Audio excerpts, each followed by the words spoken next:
साथियों, राष्ट्रीय किसान मोर्चा संविधान के दायरे में रहकर, अनुशासन में रहकर आर्टिकल 19 के तहत अनुच्छेद 19 के तहत हमें संगठन बनाने का अधिकार है। हमें संगठन के माध्यम से समाज में जन जागृति, जन चेतना लाने का अधिकार है। मंच के माध्यम से भाषण, संबोधन, प्रबोधन करने का अधिकार आर्टिकल 19 के तहत है। और ये मैं बताना चाहता हूं, छत्तीसगढ़ शासन प्रशासन को, ये आपका जो जिला है, जिले के प्रशासन को भी हम बता देना चाहते हैं, हम विदाउट इंफॉर्मेशन परिवर्तन यात्रा नहीं निकाले। हमें जिला प्रशासन का, पुलिस प्रशासन का, सरकार से अनुमति लेने की हमें जरूरत नहीं है। हम इंफॉर्मेशन इसलिए देते हैं कि शांत व्यवस्था में हम लोग काम करते हैं। हमारे शांत व्यवस्था में अनुशासित, मर्यादित तौर तरीके से जो किसान बचाओ देश बचाओ ईवीएम भंडाफोड़ राष्ट्रव्यापी परिवर्तन यात्रा चल रहा है, किसी जालिम के द्वारा, षड्यंत्रकारियों के द्वारा, ये जो लोग हमारे लोगों को गुलाम बनाए हैं, इन लोगों के द्वारा कोई व्यवधान, कोई दखल ना दिया जाए, इसके लिए इंफॉर्मेशन पहले देते हैं। भारत सरकार गृह मंत्रालय को हमारा इंफॉर्मेशन है, राष्ट्रपति महोदय को इंफॉर्मेशन है, छत्तीसगढ़ के शासन पर और राज्यपाल महोदय को भी हमारा इंफॉर्मेशन है, इंटेलिजेंस LIOIV हर थाने को दे रहे हैं सूचना। तो हम विदाउट सूचना नहीं है। तो बघेल जी, हम लोगों को परमिशन लेने की जरूरत नहीं है। हम स्वतंत्र भारत के स्वतंत्र नागरिक हैं। जब तक हमारा संविधान जिंदा है और जब तक लोकतंत्र है, तब तक हम अनुशासन मर्यादा में हर काम करने के लिए स्वतंत्र है और करेंगे।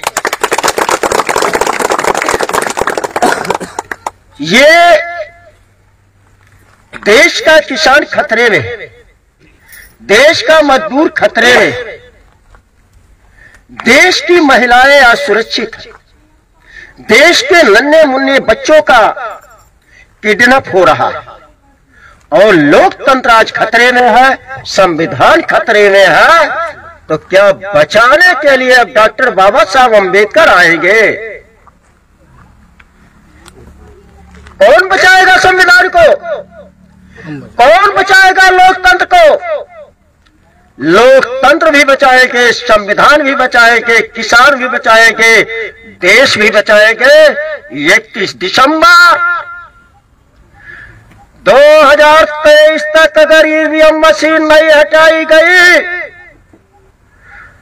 तो ये प्रशासन के लोग, शासन के लोग चुनाव आयोग को, राष्ट्रपति को हमारी बात पहुंचा दे कि अगर 31 दिसंबर 2023 तक ईवीएम मशीन हटा करके बैलेट पेपर से चुनाव नहीं हुआ या 100% बैलेट ये वीवीपैट से निकलने वाली पर्ची जो का मिलान करके अगर रिजल्ट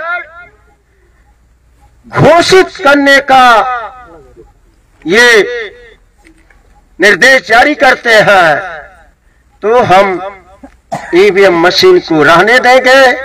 अन्यथा चेतावनी, चुनौती देते हैं भारत सरकार को, राष्ट्रपति को, चुनाव आयोग को।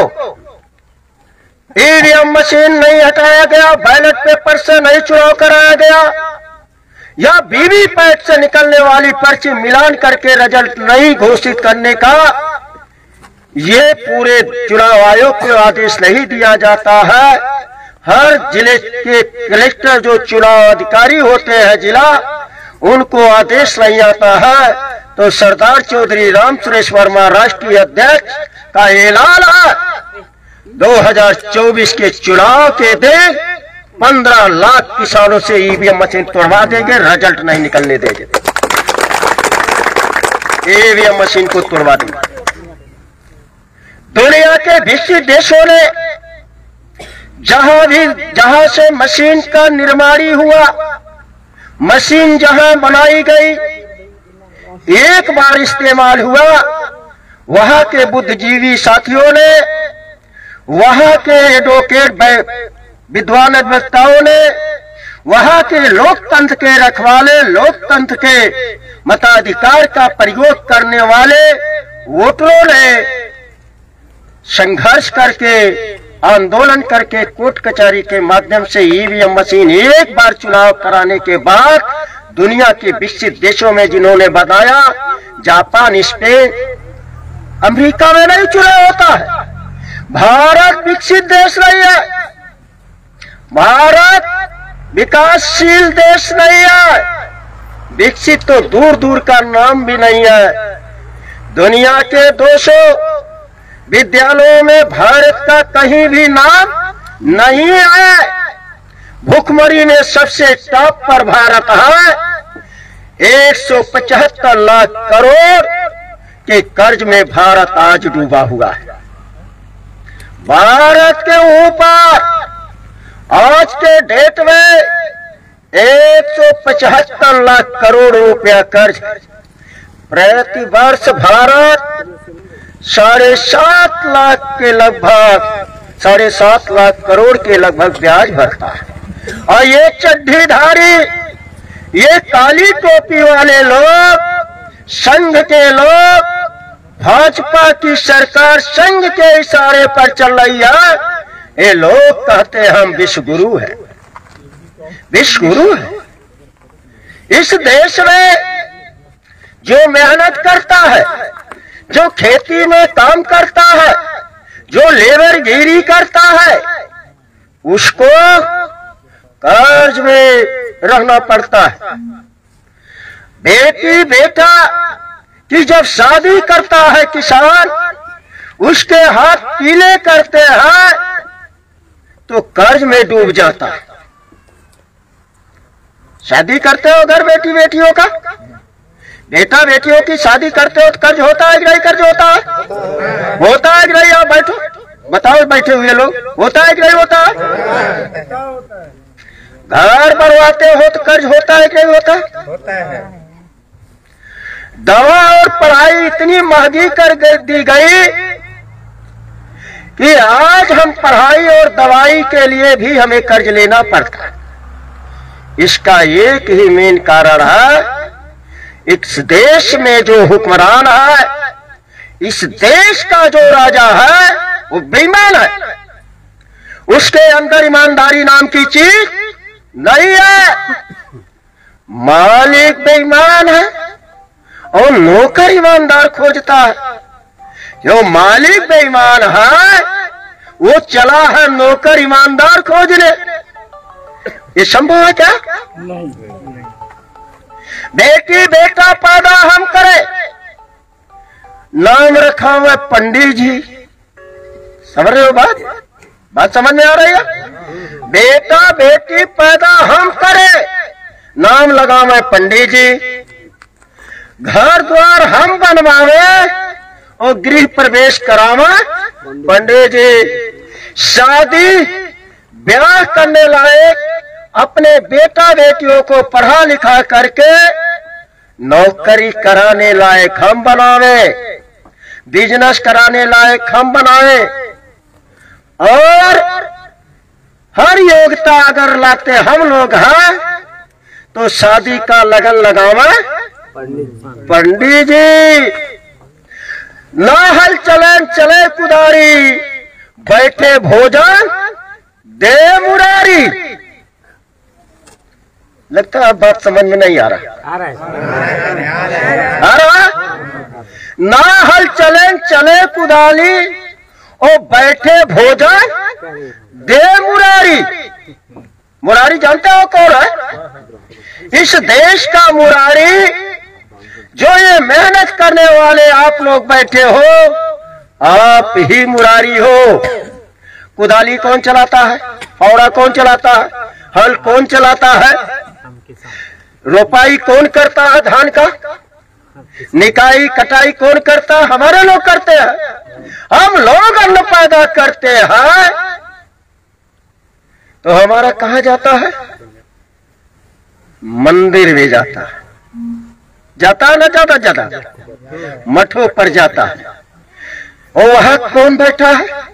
मंदिर में। किसी मंदिर में हल चलता है क्या? अगर वहां 12,500 एकड़ जमीन, कितना? 12,500 एकड़ जमीन वाला मैं ट्रस्ट को बता सकता हूं। वो है जंबेश्वर धाम, बीकानेर में, राजस्थान में। उस मठ के पास कितना जमीन है? 12,500 एकड़।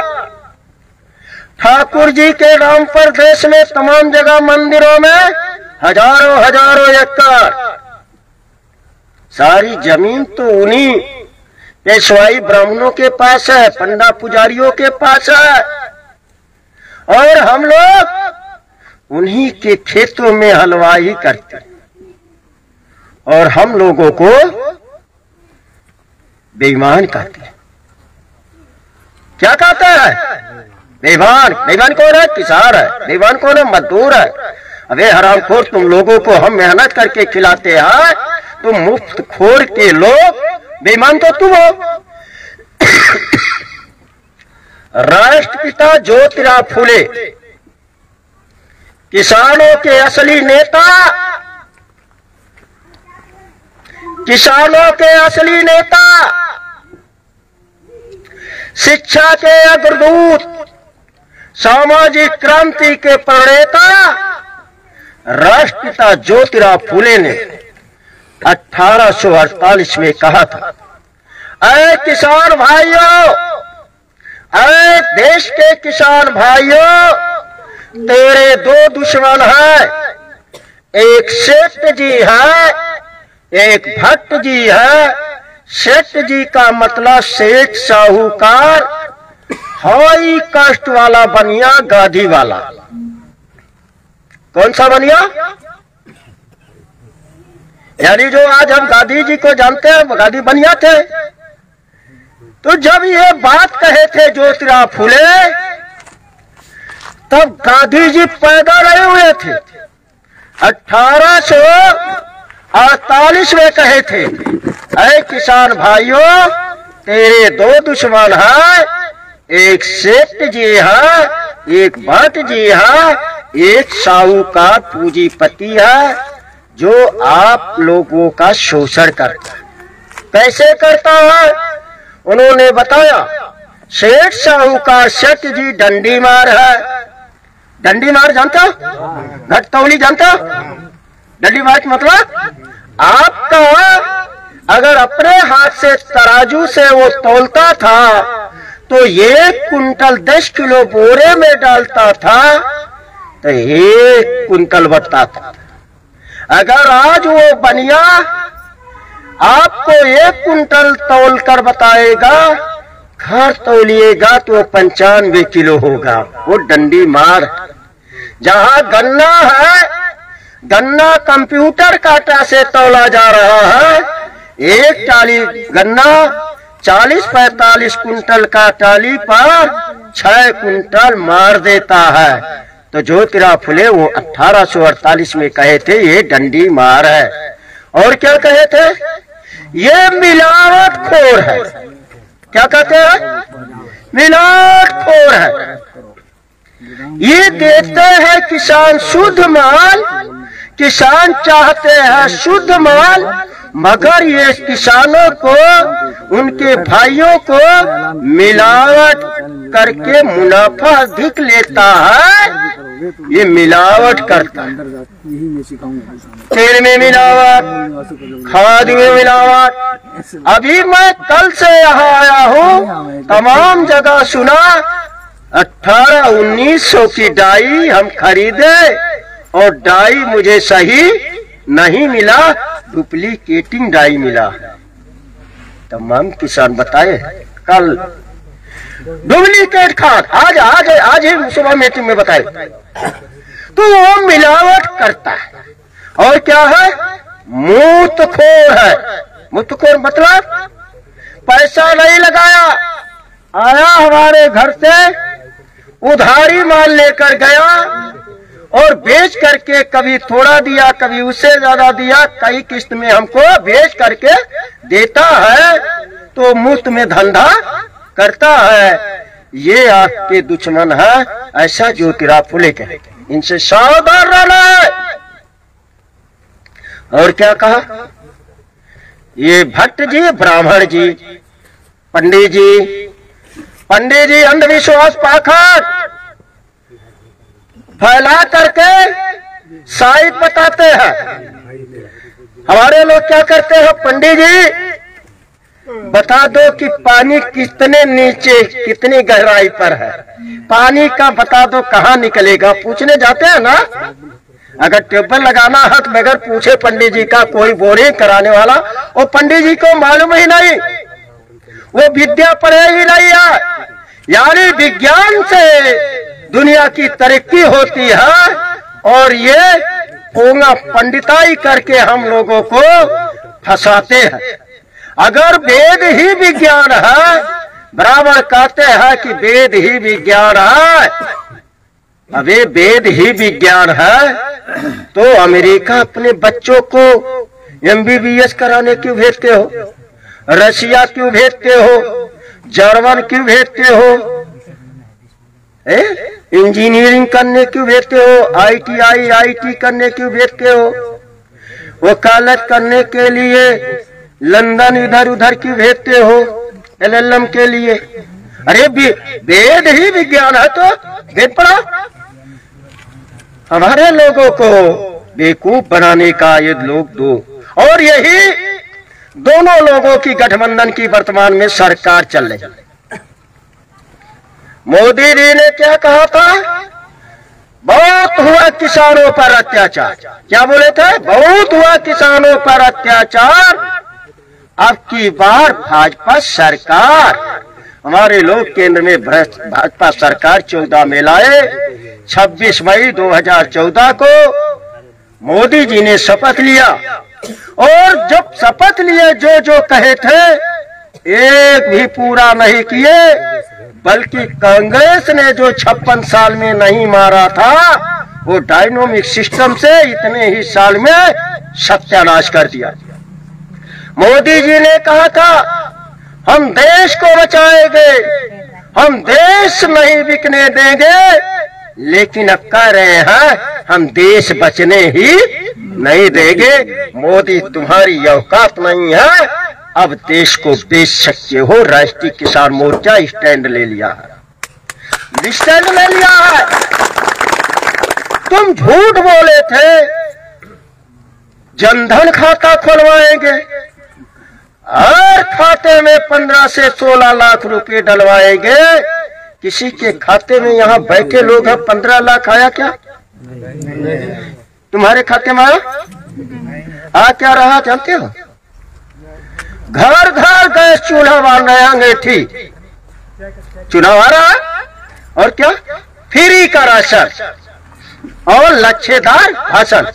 5 किलो पात्र गृहस्थी अन्न अगर एक सदस्य पे देते हैं, उससे कोई भला हो सकता है क्या? हमें हमारा अधिकार चाहिए, हमें संपूर्ण आजादी चाहिए।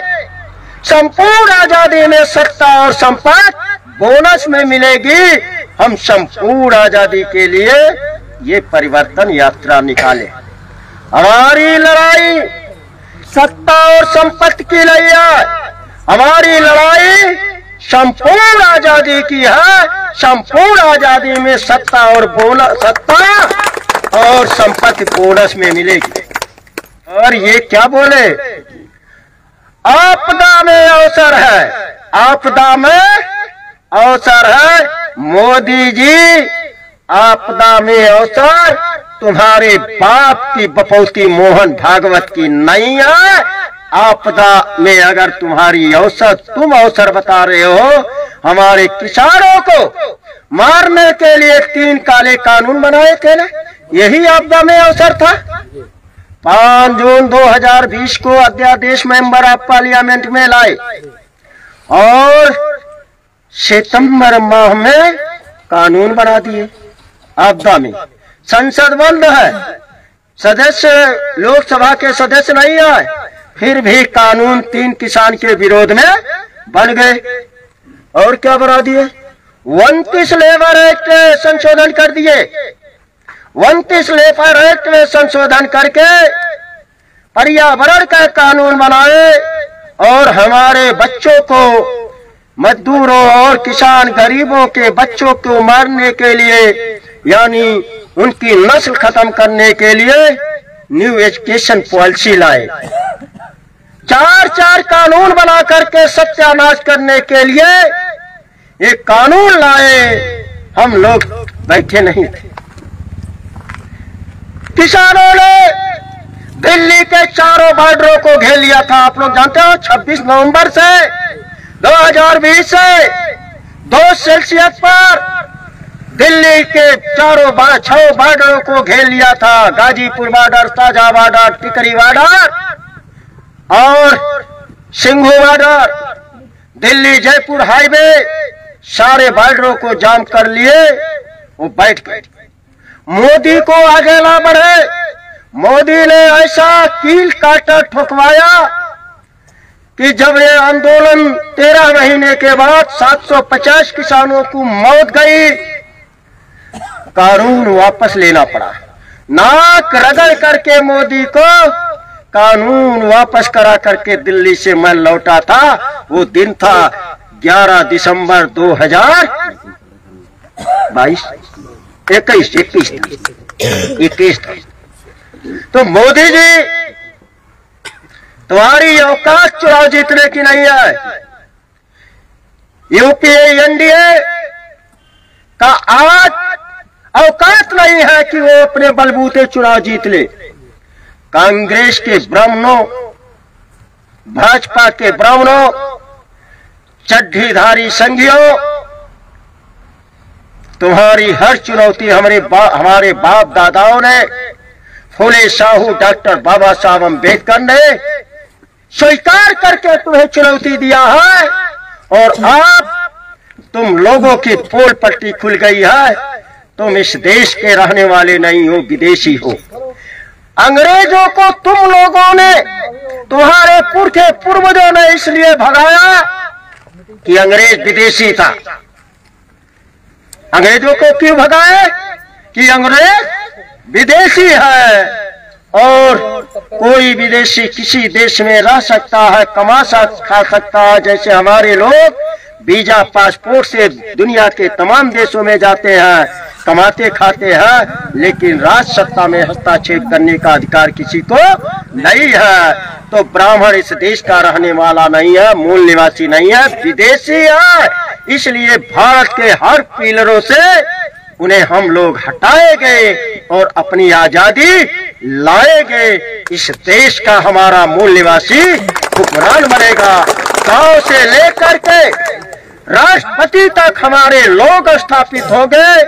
और साथियों, ठंडी का सीजन है, काफी काफी देर से आप लोग इसमें चल रहे हो। ये हमारे परिवर्तन यात्रा के 27 मुद्दे, कितने मुद्दे हैं? 27। हम लोग अपने महापुरुषों का अधूरा काम पूरा करने वाले हैं। ये 27 मुद्दे हैं हमारे। 27 मुद्दे में अम्बेडकर नगर जिले के दर्जनों किसानों का धान विक्रय भुगतान मूल वर्ष 2009-10 का लगभग 25 लाख से ज्यादा अभी तक बकाया है। शासन प्रशासन विफल रही भुगतान कराने में। इस मुद्दे को लेकर हमने 26 दिन तक आमरण अनशन किया था। 5 ml डेली हमारा खून अस्पताल में काढ़ा जाता था और हमारे यहाँ 4 उस समय मंत्री थे, मंत्री भी थे हमारे यहाँ के लोग, लेकिन ये भुगतान आज तक नहीं कराया गया। तो ये मुद्दा है। दूसरा मुद्दा है उत्तर प्रदेश में गन्ना बकाया मूल्य को लेकर आंदोलित किसानों को जो गोली मारी गई थी, जहां भी गोली मारी गई है, उन किसान परिवार के जो सदस्य जिंदा है, एक मुखिया को हर साल 5 लाख का किसान क्षतिपूर्ति जब तक ये उसका परिवार नवल्द नहीं होता है तब तक हर वर्ष मिलना चाहिए 5 लाख। तीसरा मुद्दा है 2004 से चुनाव आयोग ईवीएम से चुनाव कराकर किसानों के वोट के अधिकार विहीन कर रहा है, जिसके कारण किसानों के धरना प्रदर्शन के अधिकार पर सुनवाई शून्य हो गई है। किसानों की आत्महत्याएं नहीं बल्कि सामूहिक आत्महत्याएं जालिम शोषक शासकों द्वारा करवाई जा रही है। ये ईवीएम से हो रहे चुनाव के दुष्परिणाम है। ईवीएम से चुनाव बंद हो और बैलेट पेपर से चुनाव कराया जाए। आप लोग सहमत हो गए? सहमत हो, हाथ उठाइए। ये मुद्दा नंबर 4 है किसानों द्वारा समस्त उत्पादित मालों का फसल की उपज का बाजार पूंजीपतियों के चंगुल से छुड़ाकर किसानों के हाथों में सरकार सौंपे। उत्पादित फसलों के मूल्य तय करने का अधिकार किसानों को सरकार सौंप दे। ये होना चाहिए कि नहीं? होना चाहिए। सहमत हो आप लोग? मुद्दा नंबर 5 है भूमि अधिग्रहण बिल के तहत किसानों की जमीन का 50% शेयर पर तथा पूंजीपतियों के उद्योग धंधे स्थापित है। पूंजीपतियों के पूंजी का 50% यानी हमारी जमीन का 50% शेयर और उनके रुपए का 50% शेयर पर ही जमीन वो अधिग्रहित करे। हमें पैसा थोड़ा था पैसा लेकर हमें जमीन ना छीने, यानी जो मुनाफा हो आधा किसान को मिले आधा पूंजीपतियों को मिले, तो किसान उद्योगपति होगा नहीं होगा? ये है बिंदु। देश के प्रथम लोकतंत्र में 1952 में जो बजट था वो पर्याप्त था। आज बजट किसानों के लिए 1% है जो अपर्याप्त है, ये आशय का है। ये मुद्दा नंबर 7 है किसानों द्वारा उत्पादित मालों का सरकार किसानों के आवश्यकता अनुसार प्रत्येक दिन खरीदारी करे। जैसे धान खरीदी है ये 2 महीने होता है, 3 महीने होता है, डेली होना चाहिए। जब चाहे किसान अपना माल सरकारी रेट पर बेचे, ये है। और ये 8वां मांग है किसानों के उत्पादित मालों का खरीद के समय बड़े पैमाने पर हो रही घटतौली कमीशन खोरी सरकार तुरंत बंद करावे। ये बिंदु नंबर 9 है 50 वर्ष से ऊपर वाले किसानों को 15,000 रुपए प्रति महीने 1 तारीख को सम्मान पूर्वक जीने के लिए किसानों को पेंशन दिया जाए। किसानों को पेंशन चाहिए नहीं? विधायक हो जाता पेंशन लेता, सांसद हो जाता पेंशन लेता है, नौकरी करने वाले रिटायर पर पेंशन लेते हैं, और हम जब से चलने लायक होते हैं तब से खेत पर पिता के साथ जाते हैं, माता के मरने तक खेती में काम करते। कोई पेंशन है क्या किसी को? 15,000 कम से कम मिलना चाहिए। जय किसान। और अगला मुद्दा है सरकारी खेती योग्य जमीन ट्रस्टों, न्यासों, मठों से हजार एकड़ नामे जमीन, अनाधिकृत बगीचों की सैकड़ों एकड़ अमर्यादित जमीन छीन कर भूमिहीन किसानों में बांटा जाए। यानी 44% देश का किसान मजदूर भूमिहीन है। ये ट्रस्ट न्यास मंदिरों के नाम जमीन है, उसको सरकार छीन करके भूमिहीनों में दे, तब जाकर 5 किलो पात्र व्यक्ति से कुछ होने वाला नहीं। ये 12वां है सरकारी खेत। ये 13 नंबर का है जब तक देश का पिछड़ा तथा मूल निवासी किसान SC, ST, OBC माइनॉरिटी मुख्य धारा में न आ जाए तब तक उन्हें विशेष सुविधा, उन्नतशील बीज, पानी, खाद, दवा, बिजली व अन्य प्रमुख सभी सुविधाएं मुफ्त दिया जाए। किसानों को बीज का, खाद का, बिजली का एक भी पैसा लगना नहीं चाहिए। ये है तो इस टाइप के 27 मुद्दे हैं। हर खेतों को पानी मिलना चाहिए, हर असिंचित खेतों को नदियों से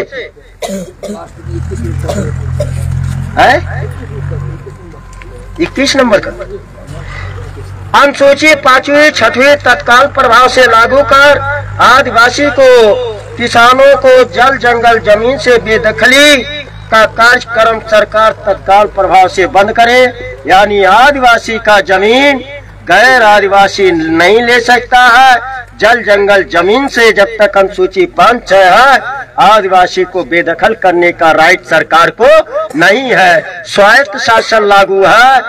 आपका जो सरपंच होगा वो कलेक्टर का अधिकार, उसका कलेक्टर भी अतिरिक्त होगा, आदिवासी होगा, प्रधान भी आदिवासी होगा, उसका सारा लेखा जोखा बैंक आदिवासियों का होगा और आदिवासी को बेदखल करने का सरकार को प्राविधान नहीं है। ये भी हम लड़ाई लड़ रहे हैं। और साथियों, साथ ही साथ तमाम मुद्दे हैं। महिलाओं के सुरक्षा का है और मुफ्त एवं अनिवार्य शिक्षा, चाहे बच्चा किसी भी स्कूल में पढ़े, चाहे देश में पढ़े, प्रदेश से बाहर, देश से बाहर पढ़े, सरकार फुल सुविधा उसे दे।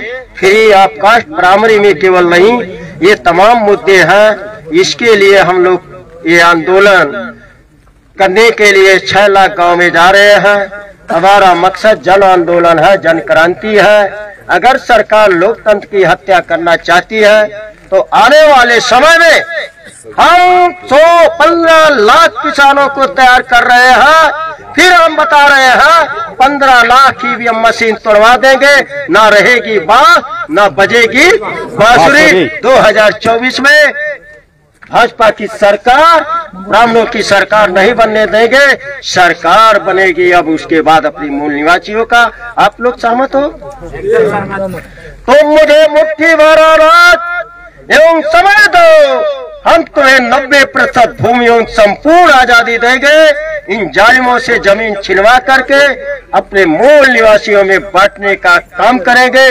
डॉक्टर बाबा साहब अम्बेडकर के सपनों का भारत बनाने के लिए संकल्पित है। इस संविधान का भी हिफाजत करेंगे। आप लोग साथ सहयोग देने के लिए तैयार हो?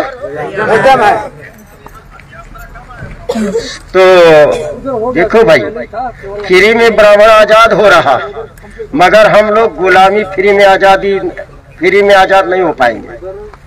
आजादी के लिए हमें कीमत और कुर्बानी चुकानी होगी। हर समस्या की जड़ गुलामी, समाधान आजादी मुफ्त में नहीं मिलती है, कीमत और कुर्बानी चुकानी पड़ती है। ब्राह्मणों ने अंग्रेजों के भगाने के लिए जान तक गंवाया, ब्राह्मण आजाद हो गए। तो अब हमें जान नहीं देने का जरूरत है, हमें जान देने का और जान लेने की जरूरत नहीं है। संविधान है, इसलिए बोल 85 ₹1 में आजादी। उस समय सुभाष चंद्र बोस ने आजादी के लिए, किसी ने सुभाष चंद्र बोस का नाम लिया था? ललित लिया था ना। सुभाष चंद्र बोस ने कहा था तुम मुझे खून दो, हम तुम्हें आजादी देंगे।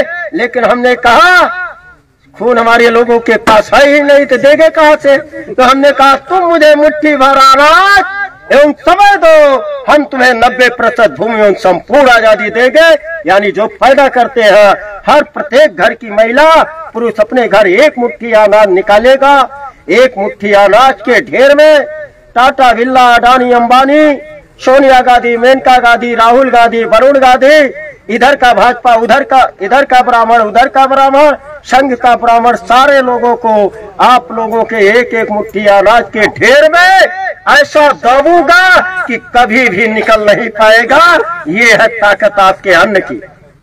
अगर किसान खेती करना बंद कर दे, किसान अन्न देना बंद कर दे, किसान अन्न का आपूर्ति अगर जिस दिन ब्राह्मणों के घर बंद कर देगा, जो सांसद विधायक हमारे खिलाफ कानून बना रहे हैं खिलाफ में, और बोल भी नहीं रहे हैं, उनके घर का जल्दी ही आपूर्ति बंद कराने वाला हूँ।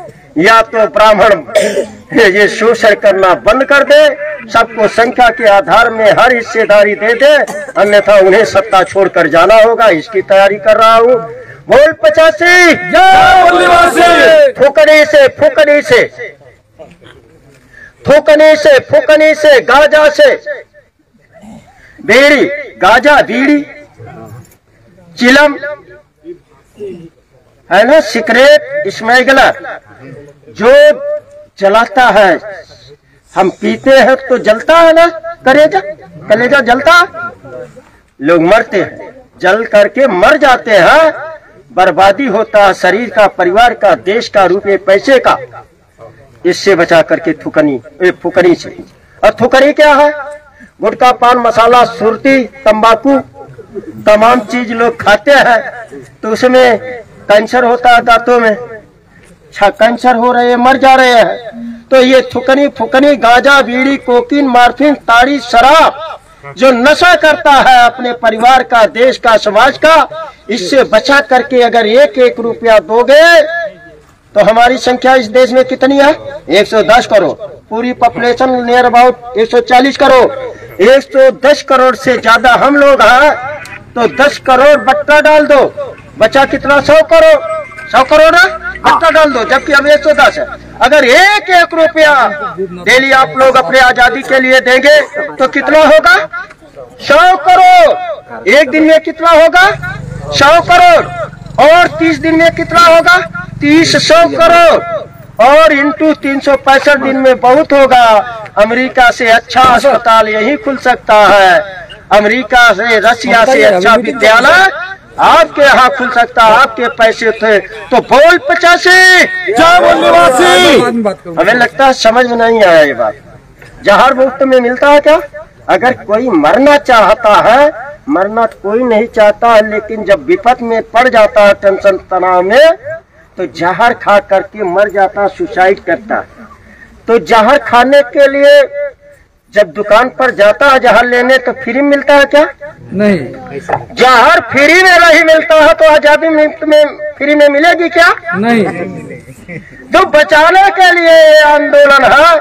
हम भूमि भी बचाएंगे, फसल भी बचाएंगे, अपनी नस्ल बचाने के लिए, आजादी के लिए 1 रुपया या 1 रुपये से जो भी ज्यादा हो, जितना भी आप लोगों का योगदान होना चाहिए कि नहीं? देना चाहिए, नहीं देना चाहिए? देना चाहिए। ये 3-3, 4-4 गाड़ियां चल रही है, ये सोनिया के खून से चल रहा है क्या?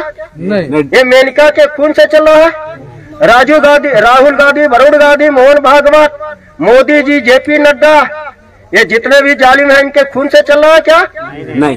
तो ये अपने लोगों की समस्या, अपने लोगों का समाधान, संगठन स्वाभिमानी स्वावलंबी अगर बनाना है तो अपने लोगों का साथ सहयोग चाहिए। अगर हमारे लोग ईमानदार हैं, हमारे लोग ईमानदार है, बेईमान नहीं है, तो ये 7 लाख गांव में जानकारी होनी चाहिए नहीं?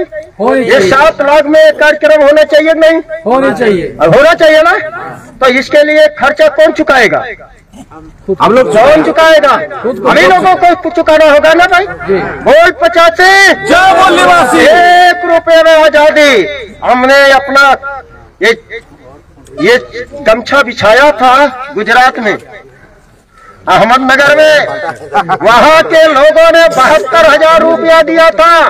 लेकिन यहाँ हमारे लोग ज्यादा गरीब हैं, लेकिन दिमाग से गरीब मत बनिए, धन से गरीब होइए, काम चल जाएगा।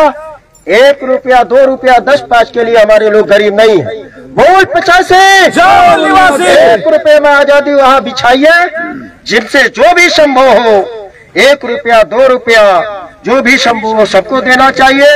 मुफ्त में आजादी मिलने वाला नहीं है तो देना चाहिए, नहीं है नहीं देना चाहिए। हर अच्छे काम का शुरुआत अच्छे लोग करते हैं, हर अच्छे काम की शुरुआत अच्छे लोग करते हैं। हमारे लोग क्या करते हैं कि चूहा के गले में, बिल्ली के गले में कौन चूहा घंटी बांधे? आजादी की घंटी कौन बांधे? तो हर अच्छे काम अच्छे लोग करते हैं, जो भी संभव हो 1 रुपया 2 रुपया 10 20 100 50 200 500 1000 देना चाहिए। अगर आप लोग नहीं देंगे तो निश्चित है आजादी मिलने वाली नहीं।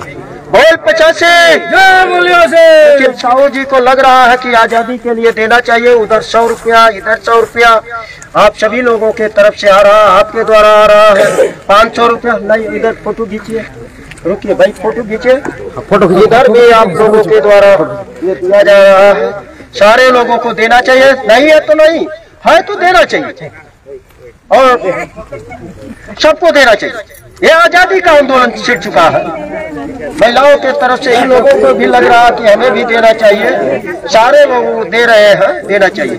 नहीं है तो आपके गांव से ही आ रहा है, ये करोड़ों रुपए के बराबर है।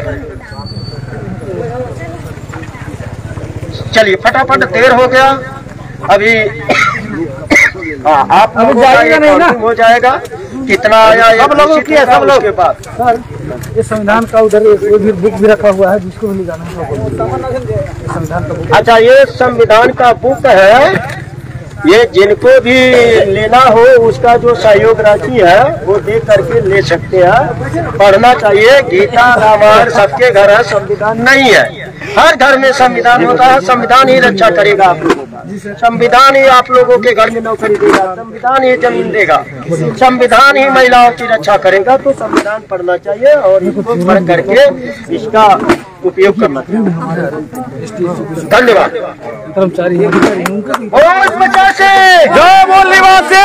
तुम्हारा ईवीएम तुम्हारा नहीं चलेगा, नहीं चलेगा, तुम्हारा राज तुम्हारा नहीं चलेगा, नहीं चलेगा। चुनाव आयोग होश में आओ, होश में आओ, होश में आओ, मोदी जी होश में आओ, होश में आओ, होश में आओ। और भागवत तेरी गुंडागर्दी नहीं चलेगी, नहीं चलेगी, और यश तेरी गुंडागर्दी नहीं चलेगी, नहीं चलेगी। आज वासियों को जल जंगल जमीन से बेदखली करना बंद करो, बंद करो, बंद करो। और खेतों को पानी दो, पानी दो, पानी दो, और खेतों को उन्नतशील बीज दो, बीज दो, बीज दो। पानी मुफ्त में दो, मुफ्त में दो, मुफ्त में दो। अडानी अंबानी सा सारा कर्ज रिकवरी करो, रिकवरी करो, रिकवरी करो। जब तक अडानी अंबानी के कर्ज का रिकवरी नहीं तब तक किसानों का कोई बकाया देनदारी नहीं, देनदारी नहीं, देनदारी नहीं। साथियों जब तक ये बाजार पर दिए हैं हजारों हजार लाख करोड़ रुपया अडानी अंबानी का माफ करते हैं, हमारे किसानों का बिजली बिल नहीं माफ करते हैं, ब्याज माफ नहीं करते, तमाम चीज है। तो ये हमारी लड़ाई जारी रहेगी। आप लोगों को संगठन में मेंबर बनना होगा, पदाधिकारी बनना होगा, गांव गांव में कमेटी बनाना होगा और हमें 24 में तैयारी करना होगा लड़ाई की। धन्यवाद। हेलो, अभी जितने भी साथी हैं अभी कोई नहीं जाएंगे। ये आप लोगों के गांव से जो जन आंदोलन निधि दिया गया है उसका अभी गिनती हो रहा है, उसके बाद आप लोगों के साथ फोटो सेशन होगा।